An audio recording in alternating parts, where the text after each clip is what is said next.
ये कहानी शुरू होती है 18वीं सदी ऑस्ट्रेलिया से। हम एक बच्चे को देखते हैं जो छोटे से रोते हुए बच्चे को चुप करवा रहा है। अचानक उसे किसी ने आवाज दी और वो वहाँ से चला जाता है। अब दूर खड़ी एक औरत जो ये सब देख रही थी आगे बढ़ी और बच्चे को अपनी गोद में उठा ली थी। बच्चा धीरे धीरे करके चुप हो जाता है और ये औरत अब अपने गले से एक माला उतार कर बच्चे के गले में डाल दी। वो फिर बच्चे को एक झरने के ऊपर लेकर गई। अचानक उसे पता नहीं क्या हुआ, बगैर किसी वजह से वो बच्चे को झरने से नीचे फेंक देती है, जो चीज काफी हैरान कन थी। ऐसा करने के बाद वो सीधा चर्च में गई। अपना गुनाह कबूल करते हुए कहती है कि मुझसे बहुत बड़ी गलती हो गई है। फिर बहुत जल्दी ये खबर सुनने को मिलती है कि उस औरत को उसके किए की सजा मिल चुकी, जो मौत ही थी, और वो भी बहुत बेरहमी से। हम उसकी लाश को जंगल में देखते हैं, जिसे कुर्सी से बांधकर लिटाया हुआ था और उसका सर पिंजरे में कैद होता है। तभी कोई अनजान आदमी वहाँ आता है, जो औरत की उंगली काट कर एक कपड़े में रख लेता है। इसके बाद हम कहानी की मेन कैरेक्टर को देखते हैं, जिसका नाम एग्नेस था। एग्नेस एक गरीब किसान होती है जो अपने भाई और मॉम के साथ रहती थी। उसकी उम्र 17 साल। आज उसकी शादी है, जिस वजह से वो खुश लग रही थी। अब एग्नेस, उसका भाई और मॉम, ये तीनों अपना सामान एक मालगाड़ी में रख के दूसरे गांव जा रहे होते हैं। ये सब कुछ उसके होने वाले हस्बैंड के लिए हो रहा था। ये लोग जब उसके घर पहुंचे तो पता चला कि शादी की तैयारियां तो अरोज पर हैं। एग्नेस की शादी जिस आदमी से हो रही थी उसका नाम वुल्फ होता है। गांव वाली खुशी से एग्नेस को अपने हाथों पर उठा लेते हैं, जिससे उसे भी काफी खुशी हुई। अब वुल्फ की मॉम एग्नेस को एक एप्रन पहनाती है, जिसके बाद उसके हाथ में एक बच्चे जैसा पुतला पकड़ा दिया जाता है, जो देख एग्नेस समेत सभी काफी खुश नजर आते हैं। दरअसल ये करके उसे समझाने की कोशिश की जा रही थी कि शादी के बाद वो अच्छी वाइफ बने, अपने घर के सब काम कर सके, साथ ही उसे एक और जिम्मेदारी भी मिल जाएगी जो उसके बच्चे की होगी जब वो माँ बने। खैर उन दोनों की शादी हो जाती है और जब लोग जश्न मनाते हुए नाच गाना कर रहे थे तो वुल्फ एग्नेस को कहता है कि चलो मेरे साथ, मैं तुम्हें कुछ खास दिखाता हूँ। वो उसे सरप्राइज देना चाहता था। उसकी आंखों पर पट्टी बांधता है और उसे एक नए घर में लेकर आता है, जो देख एग्नेस हैरानी से कहती है, लेकिन मुझे तो लगा था मैं तुम्हारी माँ के साथ रहूंगी। वुल्फ जवाब देता है कि वो घर मेरे भाई को मिलेगा, जिस वजह से मैंने अपने जमा किए हुए पैसे और कुछ उधार पकड़कर ये घर खरीदा। एग्नेस ये सुनकर काफी फिक्रमंद हो जाती है। उसने फौरन कहा कि उधार पैसे लिए हैं आपने, मगर क्यों, और अब आप ये कर्ज चुकाएंगे कैसे? वुल्फ मुस्कुराते हुए जवाब देता है कि तुम टेंशन मत लो, ये मेरा काम है, सब ठीक हो जाएगा। उधर सुबह से शाम हो गई थी। गांव वाले अभी भी डांस कर रहे होते हैं, साथ ही बहुत ज्यादा शराब पीने की वजह से वो नशे में धुत होते हैं। एग्नेस देखती है कि वुल्फ भी फुल नशे में है और अपने दोस्त से बातें कर रहा है, जिसकी कुछ देर बाद एग्नेस की फैमिली भी वापस जाने का फैसला करती है। उसका भाई एग्नेस को कपड़े में लिपटा हुआ एक तोहफा देता है। वो जैसे उसे खोलती है तो ये उस औरत की कटी हुई उंगली थी, जिसे सबके सामने मौत की सजा सुना दी गई। उसका भाई कहता है कि ये तुम्हारे लिए एक तरह से किस्मत की चाबी है, तुम अपने हस्बैंड के साथ भी अच्छे से रहोगी और बहुत जल्द तुम्हें माँ बनने की खुशखबरी भी मिलेगी। ये सुनकर एग्नेस बहुत ज्यादा खुश हो जाती है और दोनों बहन भाई गले मिलते हैं। उन्होंने कहा कि हम एक दूसरे को बहुत याद करेंगे। फिर एग्नेस जब अपने नए घर आई तो वो उसी उंगली को चूमती है, फिर उसे अपने बिस्तर के नीचे रख देती है, मानो जैसे ये उसकी किस्मत अच्छी कर देगी। ऐसा करने के बाद वो गौर से दुआ करने लगी, मुझे एक अच्छी वाइफ बनाना और बच्चे भी जल्दी देना। अब कुछ देर बाद वुल्फ नशे की हालत में घर आता है। एग्नेस अच्छी बीवी की तरह उसके पास जाकर अच्छा टाइम गुजारने का सोचती है, लेकिन वो तो उल्टा उसे डांट कर चुपचाप सोने को कहकर खुद भी सो जाता है। अगली सुबह जब एग्नेस की आँख खुली तो उसने देखा कि वुल्फ बिस्तर पर नहीं है। वो पूरे घर में और अस्तबल में उसे ढूंढती है, लेकिन वो कहीं भी नहीं मिलता। अब एग्नेस तैयार होकर जंगल में चली जाती है। काफी देर तक वहाँ भटकने के बाद उसे एक पेड़ पर लगे कागज पर अजीब तरह के निशान दिखते हैं। ये उसी औरत के थे जिसने बच्चे को झरने से फेंक दिया था और अब उसकी मौत हो गई। जो देखकर एग्नेस को काफी बुरा महसूस होता है। वो जब आगे बढ़ी तो उसे औरत की लाश भी दिख जाती है, जो अभी तक कुर्सी से बंधी हुई है और उसका सर काटकर साइड पर रखा हुआ है, जो पिंजरे में कैद है। जो देख उसका दिल बैठ जाता है। फिर अब थोड़ा और आगे बढ़ने पर एग्नेस वुल्फ को ढूंढ लेती है, जो अपनी माँ और गाँव वालों के साथ तालाब में मछलियाँ पकड़ रहा होता है। वुल्फ की माँ उसे कहती है, आ जाओ लड़की, काम पर लगो। एग्नेस काम करने की बहुत कोशिश करती है, पर क्योंकि पहले उसने इस तरह का काम नहीं किया होता, इसीलिए उसे बड़ी मुश्किल पेश आती। तभी चर्च की घंटी बजने लगी, जो सुनकर एग्नेस घुटनों के बल बैठ जाती है और दुआ मांगने लगी। उसे इस तरह देखकर वुल्फ की माँ चिढ़ जाती है, कहने लगी, बस करो, सारी प्रेयर्स क्या आज ही करोगी? इतनी दुआ काफी है और काम पर लगो। अब दोपहर को एग्नेस और वुल्फ की माँ मजदूरों को ब्रेड बांट रही होती है। सबको एक एक ही दी जा रही थी। एक आदमी 2 पीस मांगता है, ये कहकर कि मुझे बहुत तेज भूख लगी हुई है। एग्नेस को उस पर तरस आ गया और वो 2 ब्रेड्स उसे दे देती है, लेकिन ये देखकर वुल्फ की माँ एक ब्रेड वापस ले लेती है और कहती है कि दफा हो जाओ यहाँ से, जितना दिया है उसे ही सब्र शुक्र करके खाओ। ये देख एग्नेस को काफी हैरत हुई और बुरा भी लगा। वुल्फ एग्नेस को तालाब के रास्ते घर जाने का रास्ता बता रहा था। वो ये भी कहता है कि अब से काम के मुताबिक कपड़े पहना करो। घर आने के बाद एग्नेस बाकी कामों में लग जाती है। फिर शाम को फिर से कटी हुई उंगली को चूमती है और फिर से उसे बिस्तर के नीचे रख देती, इस उम्मीद के साथ कि उसका हस्बैंड उसके साथ प्यार से रहेगा और उनका बच्चा जल्दी हो जाएगा। लेकिन आज रात भी वो उसे खुद से दूर कर देता है। इससे एग्नेस का दिल टूट गया और वो बाहर अंधेरे में आकर रोने लगती है। अगली सुबह एग्नेस चर्च जाती है और जीसस की बच्चे वाली मूर्ति को देखकर गॉड से अपने लिए बच्चे की दुआ करती है। एग्नेस और वुल्फ की मॉम तालाब पर जाती है कपड़े धोने। तभी यहाँ एक औरत आ जाती है जो माँ बनने वाली। ये औरत भी वुल्फ के घर की वर्कर थी। वो जल्दी एग्नेस से घुल मिल जाती है। फिर दोनों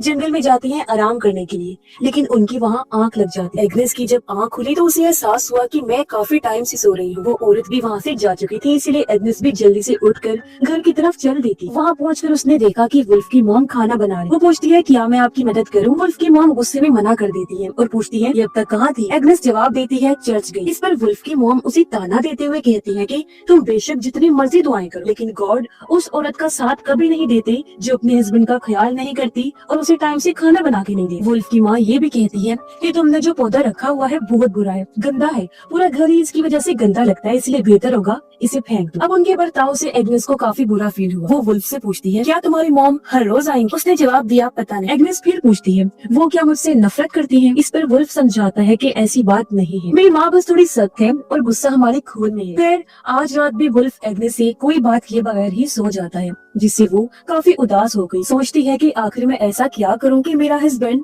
मुझ में दिलचस्पी ले। वो घर के पीछे बने एक पुराने कमरे में जाती है जहाँ उसने अपना श्राइन बनाया हुआ था, यानी इबादत की जगह। वो गॉड से दुआ करती है। तब एक तितली उसके चेहरे पर आकर बैठ गई। एग्नेस इसे अपने लिए उम्मीद की किरण समझकर खुश हो जाती है। फिर अगली सुबह वो जल्दी उठी, तालाब पर जाती है ताकि सबके आने से पहले वो मछलियाँ पकड़ ले, लेकिन वो बेचारी एक भी मछली नहीं पकड़ पाती, उल्टा कीचड़ में फंस जाती है जिससे निकल ही नहीं पा रही। तभी वुल्फ अपने वर्कर्स के साथ वहाँ जाता है जो एग्नेस को ऐसे देखकर परेशान हो गया। कहता है कि तुम्हें यहाँ नहीं आना चाहिए था क्योंकि ये बहुत खतरनाक कीचड़ है, यहाँ पर बहुत सारे लोगों की डूबने से मौत भी हो चुकी है। इस पर एग्नेस कहती है वो बस मैं अपने कल खाना ना बनाने की गलती का बदला दे रही थी। वुल्फ फौरन उसे बाहर निकाल देता है ताकि मछलियाँ डरकर भाग न जाएं। रात के टाइम कोई वुल्फ का दरवाजा खटखटाता है और उसे बताया गया कि तुम्हारे दोस्त के साथ बहुत बुरा हो गया है, इसीलिए वो फौरन देखने निकल पड़ता है। तभी एग्नेस भी पड़ोस में औरत की चीखों की आवाज सुनती है जिससे वो कांप उठी। लाइट लेकर पड़ोसन के घर चेक करने जाती है कि आखिर हुआ क्या है। वहाँ पहुंचकर उसने देखा कि वुल्फ की दोस्त के घर के बाहर बहुत सारे आदमी जमा हैं, क्योंकि वुल्फ की दोस्त ने खुद को फांसी पर लटका कर अपनी जान ले ली। वो आदमी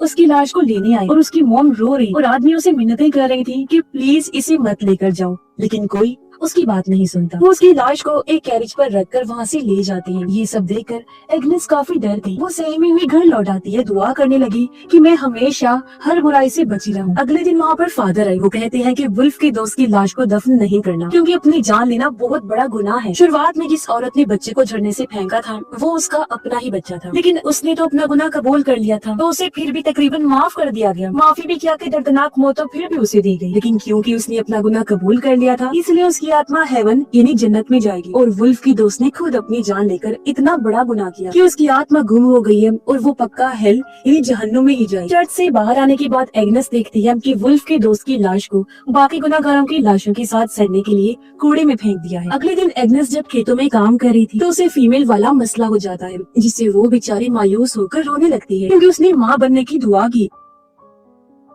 दोपहर को एग्नेस जब रोटी बांट रही थी तो उसकी प्रेग्नेंट दोस्त कहती है कि एक और दे दो प्लीज, क्योंकि मैं 2 जानों के लिए खा रही हूँ, अपने और होने वाले बच्चे के लिए। लेकिन क्योंकि वहाँ वुल्फ की माँ मौजूद थी इसलिए एग्नेस को मना करना पड़ता है। उसकी सास उसे और परेशान करने के लिए कहती है कि तू फिक्र ना कर उसके खाने की, उसे तो शुक्र अदा करना चाहिए कि उसे यहाँ काम पर रखा हुआ है। ये बात सुनकर एग्नेस को बहुत बुरा लगता है। उसे शदीद गुस्सा आया हुआ था, इसलिए घर लौटते हुए वो खुद को कांटे वाले पौधों से जख्मी कर लेती। इससे भी जब उसका मन नहीं भरा तो वो खुद को और तकलीफ पहुँचाने के लिए कांटेदार टहनी से अपनी जुबान को भी खुरचने लगती है, जिससे उसका काफी खून बहने लगा और ये सीन काफी दिल दहला देने वाला था। ऐसा करने के बाद वो वहाँ रखी सरकटी औरत की लाश के साथ ही लेट जाती है और कुछ देर वहीं आराम करती है। रात को जब एग्नेस घर नहीं पहुँची तो वुल्फ की माँ उससे शिकायत करती है कि देखो तुम्हारी बीवी अभी तक घर नहीं आई, मुझे तो इस लड़की की बड़ी फिक्र लगी रहती है, ना तो टाइम से घर आती है, ना खाना सही से बनाती है और ना ही कोई काम ढंग से करती है, ना ही तुम्हारा ख्याल उसे रखा जाता है और ना ही बच्चा पैदा कर रही है। ये सुन वुल्फ कहता है माँ आप शांत हो जाए और एग्नेस को थोड़ा और टाइम दे, सब कुछ कर लेगी। उसकी माँ कहती है तुमने भी गलती की है, तुम्हें इस गाँव की किसी लड़की से शादी करनी चाहिए जो ये सारे काम भी करती और तुम्हारी बच्चे भी पैदा कर। अब वो लोग इस बात से अनजान थे कि एग्नेस बाहर खड़ी हुई उनकी सारी बातें सुन रही है। वो दुखी होकर रोने लगती है, दिल ही दिल में सोचती है कि मैं वुल्फ की माँ को कैसे बताऊं कि बच्चा पैदा होने में मेरा कोई कसूर नहीं है बल्कि उनके बेटे का है। खैर अब घर लौटने की बजाय उसी सरकटी औरत की लाश के पास आ जाती है। अपना मन हल्का करने के लिए पूरी रात उसे गाना गाकर सुनाती रहती है। अगली सुबह वो वुल्फ के घर जाने की बजाय अपने पुराने माँ वाले घर जाती है, जहाँ वो खिड़की से अपनी माँ और भाई को देखती है जो आराम से बैठकर नाश्ता कर रहे हैं। कुछ देर बाद उसका भाई अस्तबल में आया, जहाँ वो एग्नेस को सोया हुआ देखता है। उसकी माँ भी आ गई। एग्नेस उन्हें बताती है कि मैं अपने हस्बैंड के घर में नहीं रह सकती, मुझे वहाँ डर लगता है। इस पर उसकी मॉम ने कहा कि बेटा वही तुम्हारा घर है, मैं भी तुम्हें अपने पास नहीं रख सकती। हाँ लेकिन जब भी तुम्हें कोई मुसीबत होगी या तुम परेशान हुई तो मैं तुमसे मिलने फौरन आ जाऊंगी। इसीलिए वो मायूस होकर घर के पास ही बैठ जाती है। दोपहर को यहाँ वुल्फ आता है। वो एग्नेस से कहता है कि उठो मेरे साथ घर। लेकिन जब एग्नेस ने इसके लिए मना कर दिया तो वो उसके भाई की मदद से जबरदस्ती उठाकर अपने घर ले आता है। एग्नेस घर के सभी कामों को करने से मना करती है। उसकी हालत देखकर लग रहा था जैसे वो अंदर से टूट चुकी है। वो पूरा दिन या तो सोती रहती है या फिर दुआएं करती रहती है। उसकी सास काफी गुस्से में उसे कहती है लड़की ये ड्रामे बंद करो और अपनी तबीयत ठीक करो। लेकिन एग्नेस जिसके अंदर जीने की अब कोई उम्मीद नजर नहीं आ रही थी, कोई जवाब नहीं दी। वुल्फ की माँ उसके कपड़े बदलने लगी ताकि उसे डॉक्टर के पास लेकर जाए। तब गुस्से में वो कपड़े छीनकर खुद पहनती है। फिर चेकअप करवाने के बाद अकेले ही घर की तरफ जाने लगती है। तभी उसे रास्ते में एक अनजान छोटा सा बच्चा मिलता है, जिसे देखकर वो काफी खुश हो गई। फौरन उसे गोद में उठा लेती है। वो सोचती है कि मेरी दुआ कबूल हो गई है और ये गॉड की तरफ से मेरे लिए गिफ्ट है। वो उसे लेकर घर आ जाती है, मगर वुल्फ की माँ को काफी गुस्सा आ जाता है। उसने कहा कि इस बच्चे को तुम वापस वहीं छोड़कर आओ जहाँ से लेकर आई हो। इसके माँ बाप इसे ढूंढ रहे हो। अब उस बेचारी के पास बात मानने के अलावा और कोई रास्ता नहीं था, इसीलिए वो बच्चे को वहीं छोड़ाती। उसे यकीन होता है कि उसके माँ बाप जरूर आएंगे। फिर घर आकर वो बच्चे के लिए खूब दुआएं करती। जैसे ही रात हुई वुल्फ गांव वालों के साथ मौज मस्ती करने और शराब पीने में मगन होता है। उसे अपनी बीवी की जरा परवाह नहीं थी जो डिप्रेशन में डूबी हुई थी, अपने बिस्तर पर लेटी हुई। एक बार फिर वो कटी हुई उंगली निकालती है, उसका खून चाट कर गॉड से दुआएं करने लगती। अब कुछ ही देर बाद वो कांपते हुए नीचे गिर गई और उसे ऐसे ख्याल नजर आने लगते हैं जिनका हकीकत से कोई ताल्लुक ही नहीं होता। फिर जैसे ही उसकी आंख लगी उसे एक ख्याल नजर आया। वो मिट्टी खोदती है, जमीन में गड़ी हुई उसे अपनी लाश मिलती है, जिससे वो समझ गई कि मुझे दफना दिया गया है। फिर अचानक ही उसकी आंख खुल गई। उसने देखा कि वुल्फ उसका गला पकड़ के खड़ा है। वो तंग आ चुका है और उसे समझ नहीं आ रही कि वो एग्नेस के साथ क्या करे। फिर अपने गुस्से पर कंट्रोल करके वो कमरे से बाहर चला जाता है। अब काफी टाइम के बाद वो वापस आया। एग्नेस की हालत देखकर सोचता है कि इसे फिर से डॉक्टर के पास लेकर जाना चाहिए, लेकिन एग्नेस उसे कहती है कि इसकी जरूरत नहीं क्योंकि मेरा टाइम आ चुका है। तुम बस फादर या प्रीस्ट को बुला लो ताकि मैं अपने गुनाह कबूल कर सकूं। ये सुन वुल्फ काफी परेशान हो गया और फौरन वहाँ से बाहर निकल पड़ता है। कुछ देर के बाद वो वापस आया। एग्नेस को बताता है कि फादर घर पर नहीं है और अब उनसे कल ही मुलाकात हो। एग्नेस को काफी फिक्र होने लगी कि कहीं ऐसा ना हो कि मैं अपने गुनाह कबूल किए बगैर ही मर जाऊँ और मेरी आत्मा हेल में जाए। वो सच बताती है कि हाँ मैंने चूहे मारने वाला जहर खाया। ये सुनकर बहुत घबरा जाता है और उसे उल्टी करने पर मजबूर करता है। खुशकिस्मती से ठीक टाइम पर जहर उसके अंदर से निकाल देता है। कुछ टाइम के बाद वुल्फ की माँ वहाँ आती है। उसने देखा कि एग्नेस जिंदा तो है लेकिन बहुत कमजोर हो गई है, इसीलिए वो एग्नेस की मदद करते हुए उसे कपड़े पहनाती और वुल्फ उसे उठाकर उसकी माँ के घर ले जाता है। वो एग्नेस की माँ अपनी सास को बताता है कि इसने चूहे मारने वाला जहर खाया है और मेरा मानना है कि इस पर किसी शैतान का साया है। मुझे लगता है कि इसका यहाँ रहना जरूरी है, सुकून से अपनी माँ के घर, बजाय इसकी कि वो जबरदस्ती मेरे घर में रहे। जिसके बाद वो अपनी वाइफ को अलविदा कहकर वहाँ से चला जाता। अगली सुबह हम देखते हैं कि एग्नेस पहले से बेहतर हो गई है और अपने कमरे की साफ सफाई करती है। फिर तैयार होकर अपने घर वालों को अलविदा कहकर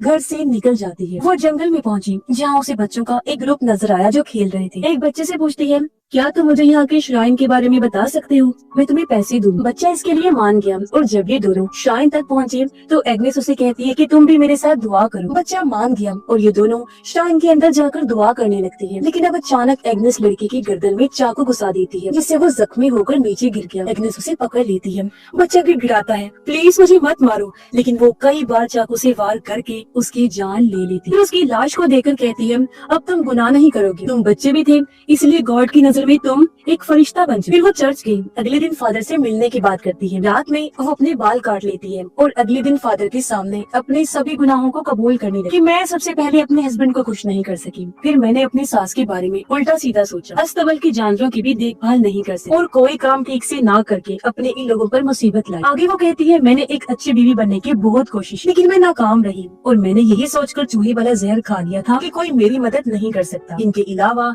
मैंने एक और बड़ा गुनाह किया है, मैंने एक बच्चे को मार दिया, ऐसा मैंने इसलिए किया कि शायद वो बच्चा गुनाह नहीं करेगा और मेरी आत्मा को भी सुकून मिल जाएगा। ये सब बताते हुए एग्नेस रो रही थी और अब वो गिड़गिड़ाते हुए गॉड से दुआ करती है कि प्लीज मुझे हेल में मत भेजना, मैं माफी मांग रही हूँ तो इसे कबूल कर लीजिए। उसकी पूरी बात सुनकर फादर फैसला करते हैं कि इसके गुनाहों को पाक करें। उन्होंने एग्नेस को कहा कि गॉड ने तुम्हें माफ कर दिया है, जो सुनकर एग्नेस को बहुत सुकून मिलता। वो एक साथ हंसने और रोने लगती जैसे उसके दिल से कोई बहुत बड़ा बोझ उतर गया हो। फिर अगले दिन लोग पेड़ों पर उसके गुनाहों की तस्वीरें भी लगाते जैसे वो पहले भी करते थे। एग्नेस को फिर जानवरों की खाल पहनाकर रेडी पर डालकर पूरे गांव में फिराया जाता। फिर उसे वहाँ ले आए जहाँ उसे मौत के घाट उतारा जाना। उसे एक कुर्सी पर बिठाकर चेहरे पर मास्क डाल दिया जाता है। इन लोगों में वुल्फ भी था जो काफी दुखी नजर आता है, रो रहा था। एग्नेस इस चीज को कबूल करते हुए एक धीमा पुरसुकून सा गाना गाने लगती है, जिसके बाद ही उसका सर काट दिया गया। अब वहाँ खड़े लोगों का मूड अचानक से बदल गया, वो सब खुश होने लगते। फिर एग्नेस की गर्दन से निकलने वाला खून एक बाल्टी में जमा किया जाता है और लोग पैसे दे देकर अपने कप्स और ग्लास को भरने लगते ताकि पी सके, क्योंकि उनका मानना था कि उसने अपने गुनाहों को कबूल किया, उसकी दुआ और माफी कबूल हुई, इसलिए उसका खून प्योर है, पाक है और उसका खून उनकी जिंदगी में खुशहाली लाएगा और अच्छी किस्मत देगा। अब गांव वाले खुशी से झूम उठे, नाचने लगते, जबकि एग्नेस का सर एक पेड़ पर लटका दिया जाता है और एग्नेस की कहानी के खात्मे के साथ ही ये फिल्म भी इधर ही खत्म हो जाती है।